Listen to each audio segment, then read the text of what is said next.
بسم اللہ الرحمن الرحیم۔ ناظرین سامعین، آج میں آپ کے ساتھ ایک واقعہ حضرت شیخ عبد القادر جیلانی رحمۃ اللہ علیہ کی کرامت کا پیش کر رہا ہوں، سماعت فرمائیں۔ ایک بار سرکار غوث اعظم رضی اللہ تعالیٰ عنہ دریائے دجلہ کے پاس سے گزر رہے تھے۔ اس دوران چند عورتیں پانی بھرنے کے لیے آئیں اور واپس جانے لگیں، لیکن ایک بڑھیا نے اپنے برتن زمین پر رکھا اور رونے لگی۔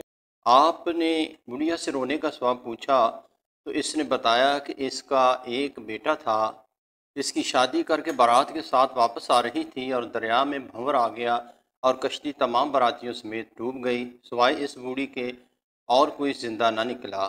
اس واقعہ کو 12 برس ہو گئے تھے۔ جب بھی مجھے یہ واقعہ یاد آتا ہے دل بھر آتا ہے، رو رو کر دل کا غبار دور کرتی ہوں۔ حضرت غوث اعظم رضی اللہ تعالیٰ عنہ کو اس بڑھیا کے حال پر زیادہ رحم آیا۔ آپ نے اللہ تعالیٰ سے دعا مانگی۔ آپ کی دعا مانگتے ہی اچانک دریا میں طغیانی پیدا ہوئی اور اس جگہ سے کشتی نمودار ہوئی جس جگہ ڈوبی ہوئی تھی، اور اس بڑھیا کا بیٹا اپنی بیوی اور باراتیوں کے اسی شان و شوکت کے ساتھ صحیح و سالم باہر نکل آیا۔ یہ کرامت دیکھ کر سب حیران رہ گئے اور بعد ازاں دلہا آپ کا مرید بھی ہوا، اور ان کا مزار گجرات میں ہے اور شاہ دولہ دریائی کے نام سے مشہور ہے۔